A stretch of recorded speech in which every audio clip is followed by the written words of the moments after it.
घोर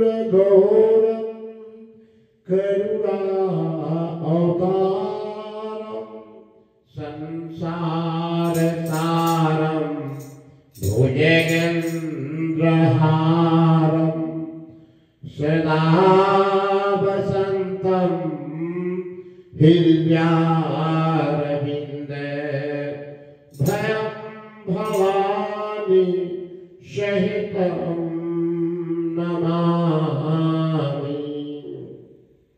भोलेनाथ मेरे भोले भंडारी ऐसे हैं कि भस्म पूरा शरीर में लगाते थे, उसी समय वहां एक राक्षस पहुंचता है और भोलेनाथ से वो कहता है, हे प्रभु मैं आपका भस्म का सेवा करेंगे, प्रतिदिन रोज भस्म आएंगे। वो रोज भस्म लाने भोलेनाथ के लाता है और भोलेनाथ रोज भस्म अपने शरीर पर लगाते हैं। कई दिन बीत गया, भोलेनाथ की रोज सेवा करता था, भस्मी प्रतिदिन ले आकर भोलेनाथ को देता था और भोलेनाथ भस्मी रमाते थे। एक दिन देर हो गया भस्मी लाने में, हे प्रभु आज भस्मी लाने में मुझे देर हो गया। तो भोलेनाथ मेरे भोले दानी है, ये नहीं सोचते हैं कि मेरा भक्त क्या मांग रहा है और क्या नहीं मांग रहा है। तब भोलेनाथ कहेंगे आज तुम मुझसे वर मांग लो। तब वो कहता है कि मुझे ऐसा वर दीजिए कि जिस पर सिर पर हाथ रख दे वो भस्म हो जाए। तब भोलेनाथ तथास्तु कर देते हैं। तब उसका भस्मासुर नाम पड़ा था, असुर के भस्मासुर, जिसको सिर पर हाथ रख देता था वो भस्म हो जाते थे। पृथ्वी लोक पर हाथ रखा कई लोग के वो भस्म हो गए। तब भस्मासुर जो था इंद्र लोक में जाता है, सोचता है कि क्यों नहीं देवता लोक में भस्म कर दिया जाए। जब हम देवता के भस्म कर देंगे तो खूब वर्चस्व राजा बन जाएंगे। तब देव ऋषि नारद वहां पहुंचते हैं। देव ऋषि नारद की तो जानते ही हैं आप लोग, इधर से उधर लीला करते रहते हैं मेरे देव ऋषि नारद। नारायण नारायण के जाप करते हुए देव ऋषि नारद पहुंचते हैं भस्मासुर से, कहते हैं कि हे भस्मासुर जब तुम किसी को सभी को भस्म कर दोगे किस पर राज करोगे? अपना दिमाग से सोचो, जब तुम सारा संसार को भस्म कर दोगे तो राज किस पर करोगे?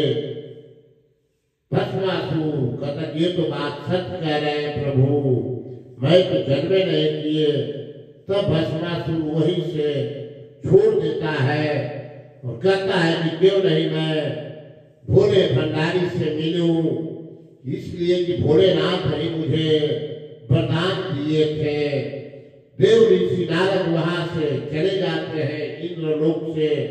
भस्मासुर कहता है कि पहले मैंने अपना भोलेनाथ से मिल के आते हैं, फिर तुझे देखेंगे। इंद्र के बोले फिर तुझे भस्म करेंगे, फिर राजा मैं बनूंगा। देव ऋषि नारद वहां से तो चले जाते हैं और भोलेनाथ से कहते हैं कि हे प्रभु आप भस्मासुर की कैसा वरदान दे दिए, आप सोचते विचारते नहीं है। भस्मासुर सभी को भस्म कर रहा है, मैंने उसको उपाय बता के तो आए हैं, लेकिन प्रभु राक्षस जो होते हैं बुद्धि का भ्रष्ट होते हैं। तब भोलेनाथ कहते कोई बात नहीं, अब तो जो वरदान दे दिया गया है उसको दे दिया गया है। भस्मासुर वहां से आता है भोलेनाथ के पास, देखता है कि एक सुंदर नारी, अति सुंदर। जब माता पार्वती ने देख के सोचता है ये तो नारी बहुत सुंदर है, क्यों नहीं मैं इसी से शादी कर लूं। राक्षस प्रवृत्ति के जो लोग होते हैं उनका तो कोई धर्म होता नहीं है। वो ना मां समझेंगे ना बाप समझेंगे, किसी के नहीं समझते हैं। तब राक्षस भस्मासुर जो था सोचता है कि क्यों नहीं मैं भोलेनाथ के भस्म करके माता पार्वती के साथ में ब्याह कर लेंगे। अब तो भोलेनाथ के पास जाता है, कहता है कि प्रभु मैं आपको भस्म करेंगे और माता पार्वती से शादी कर लेंगे। अब वो भस्मासुर भोलेनाथ की तरफ चलता है, भोलेनाथ लगते हैं वहां से भागते भागते चल पड़ते हैं आगे आगे, भोलेनाथ पीछे से। भस्मासुर जानते ही है कि मेरे भोले दानी ऐसे दानी है कि कुछ भी वरदान दे देते हैं। ये नहीं सोचते हैं कि मेरा भक्त कैसा है, मूर्ख है कि कैसा है। भोलेनाथ मेरे कुछ भी नहीं जानते हैं, इसीलिए दानी में दानी भोलेनाथ बोला गया है। मेरे भोलेनाथ भस्मासुर को वरदान दे देते हैं और भस्मासुर पीछे से दौड़ते जा रहा है कि भोलेनाथ के भस्म कर दे। देव ऋषि नारद ब्रह्मा के पास जाते हैं, ब्रह्मा जी से कहते हैं कि हे प्रभु ये ऐसा घटना हो गया कि शिव जी जिसको वरदान दिए थे भस्मासुर को, भस्मासुर शिव जी को ही जलाने के लिए पड़ पड़ा है। तब वहां से ब्रह्मा जी और देव ऋषि नारद विष्णु भगवान के पास जाते हैं, कहते हैं कि हे प्रभु ये ऐसा घटना हो गया है। तब विष्णु भगवान कहते हैं कि देव का देव महादेव है, वो नर लीला करने के लिए वरदान दिए हैं कि कलयुग में लोग कोई भी तपस्या करेगा तो देवता ऐसा वरदान नहीं देंगे, इसीलिए भोलेनाथ को वरदान दे दिए हैं। तब विष्णु भगवान वही के विश्व मोहिनी के रूप धारण करते हैं, इतने सुंदर रूप धारण करते हैं। विश्व मोहिनी के रूप जब धारण करके चलते हैं तब भस्मासुर के पास मिल जाते हैं। भस्मासुर से कहते हैं कि हे भस्मासुर मैं 16 कला रिक्त से भरा हुआ है, तुझे क्या चाहिए बताओ। जब भस्मासुर देखता है विश्व मोहिनी के विष्णु भगवान के रूप के तो मोहित हो जाता है। राक्षस वासना के तो ऐसे भूखे रहते हैं। तब राक्षस जब देखता है विष्णु भगवान के रूप के तो नहीं पहचानता है, विश्व मोहिनी की जानता है। विश्व मोहिनी अपनी सुंदर रूप धारण कर लेती है और कहती है कि मैं तुमसे शादी तो कर लेंगे, लेकिन मेरे साथ नृत्य करना पड़ेगा, इसलिए कि मैंने नृत्य कला हूं, 16 कला मेरे पास है। जब तुम नृत्य कर लोगे तो मैं तुमसे शादी कर लेंगे। विष्णु भगवान माया अपनी रचते हैं।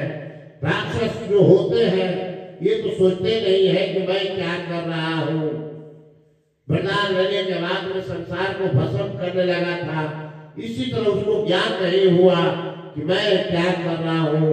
तब विष्णु भगवान वहां नृत्य करते हैं थैया। जब नृत्य करने लगे तो उसके साथ में भस्मासुर भी नृत्य करने लगा। तब नटराज आसन नटराज नृत्य किए, भस्मासुर भी नटराज नृत्य किया। तब विश्व मोहिनी जो थी सिर पर हाथ रखती है अपना और दाहिना हाथ सिर पर रखती है और बायां हाथ कमर में। जब नाचने स्टार्ट करी तो जब भस्मासुर भी बायां हाथ कमर में और सिर पर हाथ रखता है तो उन्हें भस्म हो जाता है। भस्मासुर जब भस्म हुआ तब विष्णु भगवान अपना रूप दिखाते हैं और भोलेनाथ से कहते हैं कि हे प्रभु आप ऐसा क्यों वरदान देते हैं। तो भोलेनाथ कहते हैं कि जो भी मेरे पास आता है मांगने के लिए मैं उसको खाली कैसे रखूं। मेरा तो काम ही है वरदान देना। वहां भस्मासुर भस्म हो जाता है, लेकिन भोले भंडारी अपना किसी को बात नहीं मानते हैं। मेरे जो भोलेनाथ है, देव का देव, महादेव कहा जाता है। इसीलिए विष्णु भगवान अपना मोहिनी रूप धारण करके विष्णु रूप में आए, कहे कि हे प्रभु, आप आज से कोई भी वरदान दीजिएगा तो सोच विचार के दीजिएगा। वहां माता पार्वती, लक्ष्मी जी, ब्रह्मा जी और शिव जी सभी लोग जुटते हैं।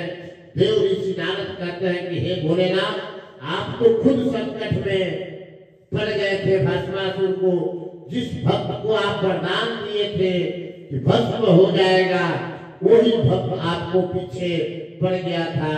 तब जैसे भोलेनाथ देव का देव है, मेरे भोलेनाथ ये नहीं देखता है कि मेरा भक्त क्या मांगता है और क्या रखता है। भोलेनाथ मुझे वरदान दे देते हैं। मेरे भोलेनाथ ऐसे हैं भोले भंडारी कि भस्मासुर को भस्म करने के लिए वरदान दे दिए। भस्मासुर जो था शिव का पीछे ही पड़ गया था। इसीलिए भोलेनाथ पर सच्चे नियत से जल भी चढ़ा दोगे तो भोलेनाथ मेरे अति प्रसन्न हो जाते हैं। देव का देव महादेव बोला जाता है। बोल भोले भंडारी की